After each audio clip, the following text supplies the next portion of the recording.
Hi, I'm Bob Herbert. Welcome to OpEd.tv. From Ed Koch to Mario Cuomo to Bill and Hillary Clinton, from Ralph Nader to William F. Buckley to Rachel Maddow, Mark Green has known them all. He's been New York City's public advocate and came within a hair's breadth of being its mayor. And now he's written a memoir, and it's a good one. Candid, optimistic, and filled with stories that take you behind the scenes to show you what big-time power politics are really like. The book is called Bright Infinite Future, a generational memoir on the progressive rise. Mark, welcome. Thanks so much for coming in. It's so great to be here, especially since we've intersected so often in our public lives. So many times. In the tradition of Roosevelt and Churchill, I was going to do one on both of us. But my brain. But your brain said no. Same with my brain. Okay. The first question will be the easiest of the program, and that is, why did you write this memoir, and when did you decide to do it? How did you come to do this book? First, I had to make sure I would never want to or would run again. You cannot write a candid memoir if you're thinking about a donor or an enemy or a friend. You pull your punches, and who would want to read that? Second is the small biological vanity of I have two gorgeous grandchildren. You do. The best photo in the book is one of you with your grandkids. It's true. It's not hard with them. And I wanted to leave for them a legacy on what Pop's, how he tried to do things, do good things, so they could learn from it, along with the young politicians and advocates to learn from my lessons. And finally, I read two quotes which to me framed the progressive conservative tug of war forever, and certainly in the last 50 years. Leonard Bernstein, the famous composer and orchestra leader in New York, in 1953 said, "A liberal is someone who believes in a bright, infinite future," his phrase. Bill Buckley, 2 years later in the mission statement for National Review, said, "A conservative stands athwart history yelling, 'Stop,'" close quote. I thought, that's it. FDR, in his 1936 acceptance speech at the Democratic Convention, I'm paraphrasing now, he said, look, government tries to help people, however imperfectly. Better that than the sins of being frozen in the ice of indifference. So all these conservatives, principled or not, want to go back to, pre-1954, when women had to get their husbands okay for credit card. You want to go back to that when America was great? Good luck.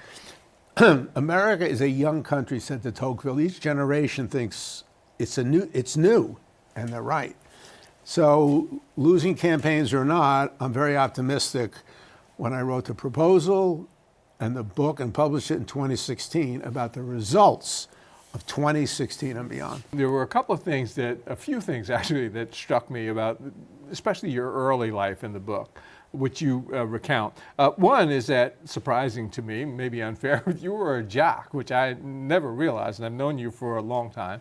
You were also a dancer. That surprised me, too. Well, not like a pole dancer or a Broadway dancer. I mean, I just rock and roll. I got the impression that you were a pretty good dancer.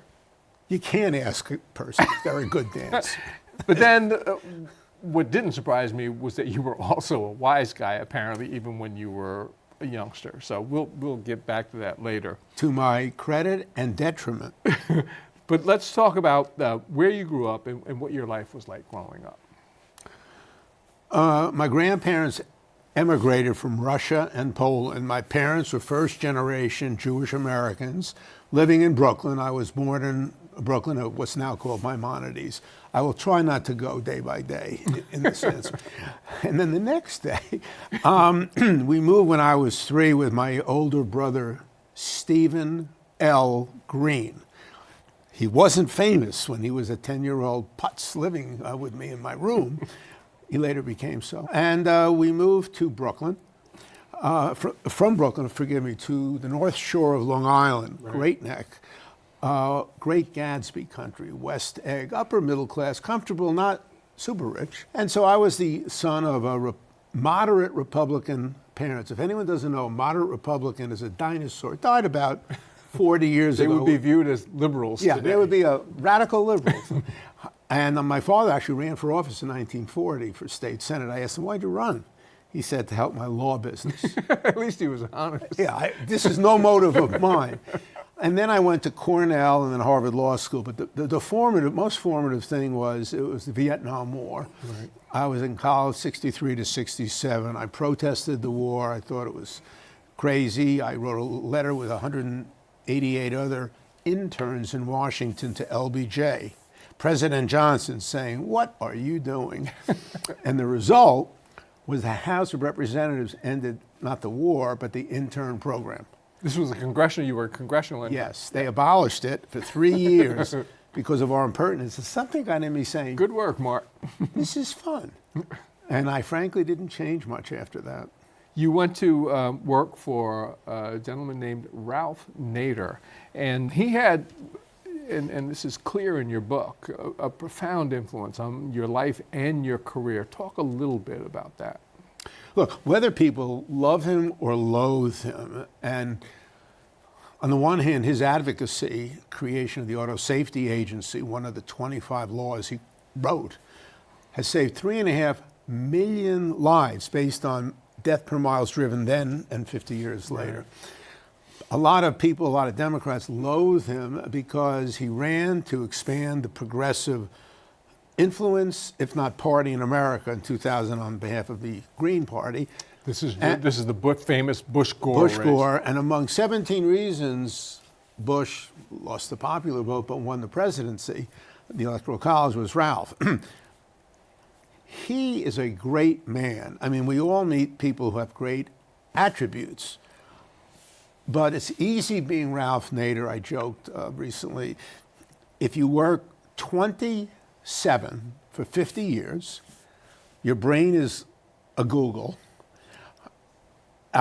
you're fearless, won't lie, and keep pushing toward a particular goal, a book, a law, a movement, you too can be Ralph Nader. And so every night for 10 years, from age 25 to 35, I was then married, no less, and he would call at midnight. We'd review what we did that day. If you were on those calls, you'd think, oh, this is two guys shooting the crap. I understood who I was a young public interest lawyer. He was Ralph Nader, and the way he thought and angled things, frankly, his integrity, profoundly shaped me. At the risk of being apologizing, there were moments in my political life where I had to make a tough political choice, and my inner Nader wouldn't let me do the nasty, tough, smart political thing. And very successful politicians, Andrew Cuomo, Bill de Blasio, they will do what it takes at a moment of crisis. Bill Clinton. Right. And I flinched a couple of times looking back, but there were many factors in the races that I won and lost. You tell many stories about the many people that you've worked with and interacted with and you've known. So I'm just going to ask you a few questions relating to that. The first thing is, who was the best politician you ever knew? Well, it would have to be Bill Clinton, and there a lot of people would agree with me, because he had the combination of being brilliant, policy-oriented, and that head was on the body of someone who famously would grab you by the elbow and, hey, Bob, you look new glasses. Right. He remembered everybody's name and what they wore the last time. And I have stories that are literally unbelievable, his retentive ability. Right. Now, he had a temper, but it passed. Like, you have a feeling Giuliani, for example, has a temper, and it would last 40 years. I was just going to say, yeah. It's always there. Yeah, I mean, it's horrible. Perhaps one of the best politicians I ever knew is one, I had some bad shot selection. I ran against, among others, Chuck Schumer. He's an amazing politician. He's a great politician, I agree. And I interviewed him. I have a radio show, Both Sides, now, once a week. He's extremely smart. Yeah. Works harder than anybody. I was just going to say, unbelievably hard worker. Yeah. He's ruined politics for everybody. If you're not on the phone during our coffee break raising money, you're not going to win. I mean, right. He's all over the place. He remembers everything, and he knows how to balance things, even when I don't agree with him. So I was wondering, what is he going to do on the Iran nuclear deal? I was wondering myself, but go ahead. In terms of analysis. Only an idiot could be against it, because we impose sanctions to get them to put cement in their centrifuges so they don't build a bomb. They agree. We took yes for an answer. Right. We gave them back the money that we froze. Donald Trump says we handed it to Hillary It was Clinton. their money. Yeah, it was their money. But Chuck is not only Jewish, but the Jewish community is very important in New York as a voting and a donor and an influential bloc. So, and he wanted to be the leader of the Senate Democrats, all but two of whom voted for it, as did his president. Right. He really annoyed President Obama, to whom this was a big deal. It's enacted, and Chuck voted against it, but my argument is he told his colleagues in the Democratic caucus first, look, I'm not going to make the difference. You're for it. It will get enacted, but it's something I have to do. And he did it. And the other politicians would understand that. Yes, they would. Yeah. And I've spoken to two Congress people, liberals, in New York, who voted against it also. Look, I'm Jewish. I can talk about co-religionists. I go, you were scared of the conservative Jews in your district, right? They went, I'm not going to, But very, very pro-Israel, moneyed people in the Jewish community made it a litmus test. And it was enacted nonetheless. Right. I'm going to toss out some names, and you just give me a little capsule assessment of these individuals. Ed Koch. A nasty, brilliant guy. In the European theater, he was in World War II. He was walking with a guy, and the guy next to him had his leg blown off. Ed survived. And his supporters since, friends of mine, John Lasissa or George Arsa, pointed out, that affected him. He never talked or bragged about it.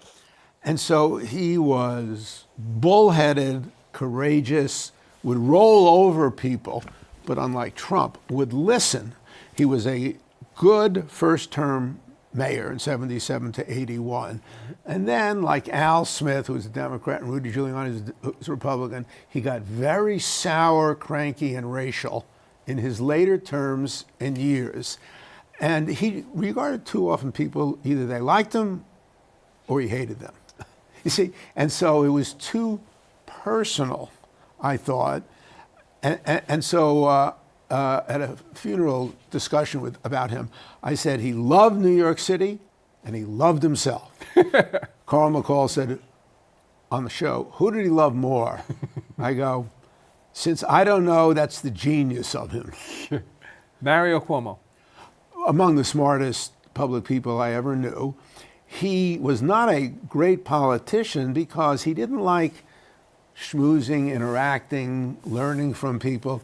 He was personally very austere and emotionally distant, even though privately, I bet you got a phone call from him in the last 30 years yelling at you. Is that true? No question about it. He would call, sometimes he would yell, but sometimes he just called to talk. Right. Yeah. And if he had gotten on the airplane in 1992 to try to get on the New Hampshire Democratic ballot against the favorite, there was no favorite then. Right. Bill Clinton ended up winning. Right. Even money, he could have been the president of the United States. And he was principled with his principles, most famously the death penalty. And Mike Bloomberg. At Bill Clinton, Hillary Clinton, Mario Cuomo level of sheer intelligence, different kind of intelligence a little bit, because he was more a technocrat, an engineer, a businessman, obviously. Right. And so he had the brilliance to be an effective businessman. Look, I'm almost as good. He has made $40 billion more than I have. But You're working on it? Catching up every day. Now, he is what he is. He came from Wall Street and a rarefied socialite cultural milieu that sometimes I thought he needed GPS to find certain places in Brooklyn or Queens. I remember when he said that Social Security was a Ponzi scheme. To me, that's a tip-off. Yeah. It shows like he can't really although he grew up humble to two ordinary financial parents, he couldn't quite put himself in the shoes of someone of a different You don't race or understand. level. If you refer to Social Security as a Ponzi scheme. You don't understand what it means to ordinary elderly people in this country and what it has meant for so many decades. It's such an like any lie, it's exaggerated comparison, which makes it completely false. Now, he was, with exceptions, the third term, the fourth term, right. third term. It was so a lot of terms. Disgracefully undemocratic and plutocratic. But net, he was a largely successful mayor. The 2001 mayoral campaign was one for the ages in this town. You were on the verge of winning the Democratic nomination on September 11th, 2001. We all remember the tragic events of that day, but talk a little bit about what that did to the mayoral election. Personal note. 2 years before September 11th, September 1999, I said to my wife, we happened to be living coincidentally just north of Gracie Mansion, I'm going to run for mayor. I think I can or will win. And I told her, unless there's some big external event that changes the course of the campaign that no one could anticipate, like the killing of a white on black youth in Bensonhurst, was it? Yeah, under Dinkins Koch. Right. Led to the election, largely led to the election. It contributed to Dinkins, Dinkins' margin. Yeah. 2 years later, on September 10th, 2001, I said to Denny, there's been no external event changing my analysis of how I would do well and I think win. When I said that, I didn't know that Mohammed Atta was buying pizza and planning on how to commandeer a plane to hit the World Trade Center. And then my last handshake was at 841 on 6th Avenue and 11th Street, a school that was PS 41 that had parents taking their kids to school. And I said, well, that's it. The primary's over. I looked up, as everyone remembers, a clear blue sunny day. And there was a tail and a smoke and fire coming out of the First World Trade Center. It eliminated the normal conversation, largely, about the economy, education, sanitation. There was no other subject. It was all, and so for 4 or 5 days, by consent, no one campaigned. Then we campaigned anew. And everybody tried to adjust to this reality, which was in no one's playbook. I started running on the slogan and the thesis, let's unite to rebuild. This was after Giuliani, right, who was so racially antagonistic, and now we know how racially antagonistic the inner Rudy is, when he said that Barack Obama doesn't love America and the right, problem with police violence is black on black crime. Oh, really? I mean, it's almost sad, and all his former aides are saying he's lost it. But 9/11 elevated Rudy Giuliani from Nixon-level popularity to Churchill-level popularity right, in 24 hours, when he did, by all measure, rise to that occasion. And I wrote in a column, who is this guy? I know. It was a Giuliani that no one had ever seen before. Look, it's hard and no one has seen since. I made mistakes during the campaign. You know, it's a fast-paced, big money, big city, fast-pitched league. So, should I have done that? But we went from not much to the doorknob of City Hall. Right. And I did it partly by saying, hey, I'm a white liberal guy who's very racially inclusive, and look who's for me, and Dinkins and Denny Farrell and Russell Simmons, and that's me. And after Giuliani, that had an appeal. Now, I ran against Freddie Ferrer, a very significant Latino borough president of the Bronx. And when he lost, he and some of his people, they were very aggrieved. They thought they would win. Without getting into all the detail that you know, they kind of sat on their hands. And because of their it was kind of like a racial sit-down strike, plus Bloomberg's $74 million, which was real money then, plus 9/11 elevating Giuliani's endorsement of Bloomberg. So to conclude, my pollster, Mark Mellman, a very prominent guy nationally, called me 3 weeks before the election and said, Mark, I have good news and bad news, which usually means bad news.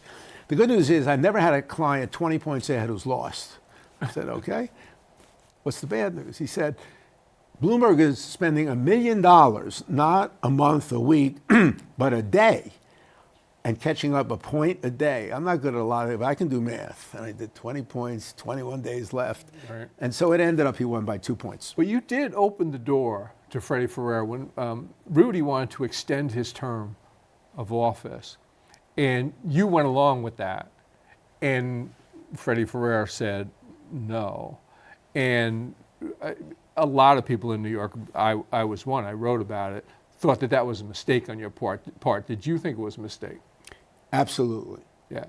Now, in my book, And that elevated Ferrer's standing. what he did was smart. After I said okay, Rudy Giuliani brought me, separately Ferrer, separately Bloomberg, to meet him on the West Piers because the City Hall was shut. I didn't know what he wanted to meet about. It was after the primary in the runoff with Ferrer and me. He said, look, city's in a crisis. Who knows whether we'll be attacked again? I have a team working on this. I want to keep them in place during this historic emergency. And so the next mayor will be sworn in instead of January 1st, like presidents used to be before Roosevelt, in 30 days later. Right. My first reaction, let this be a lesson. Your gut reaction is 90. I said, what? Lincoln, during a I said out loud, Lincoln, during a worse emergency, the Civil War in 1864, allowed a normal national election to go forward when he was losing for a while. And then he won in a four-way. So I don't know about this. Now, I then went home and people started talking to me. And I made a bad political decision. I thought, wait a second, Rudy might spend his new fame and favorability on either him running again, overturning term limits through state law, or on a conservative line quickly given him, or just attack me as some terrible person. And so I changed my mind. Ferrer did the smart thing, which is, well, if Green, who's ahead of me, went this way, I will go this way. I'm not saying it was principled, but it was smart. And I wrote in my book, it was a terrible decision. We only have a minute left, but what did it take? I mean, that was a crushing loss. You thought you were on the verge of becoming the mayor. What did it take and how long did it take to get over that? I'll let you know when I do. Oh my goodness. Now, A, that's half a joke. But B, you know, you run, you win, you lose. When you're about to be the mayor and something phenomenal happens to like just pull it away from you, Right. It was extremely upsetting. You better have a very good family if you're in this situation. Which you do. And I do. To write you, encourage you. I had a lot of people who maybe didn't like me, but a lot of people who did. And so I went on to write books, run the Democracy Project again, start Both Sides Now, radio syndicated show with Ariana Huffington, and finish a few books, including Bright Infinite Future. And I'm not part of the Hillary Clinton campaign formally. I know her very well, and I have been excited to help, which means if you're not a donor, emailing ideas and wondering what happens. But she's going to win considerably and continue the Democratic streak. She'll be the 6th out of 7 presidential Democratic nominees to win the popular vote. And if she wins, the first woman president of the United States. And that's the sign that the bright infinite future, my wife laughs that I'm a cockeyed optimist. And I explained to her, like, is there a better way? Is there a better way? The name of the book, one more time, is Bright Infinite Future. Mark Green, thank you so much. Thank you very much, Bob. We'll be back in a moment with a final word.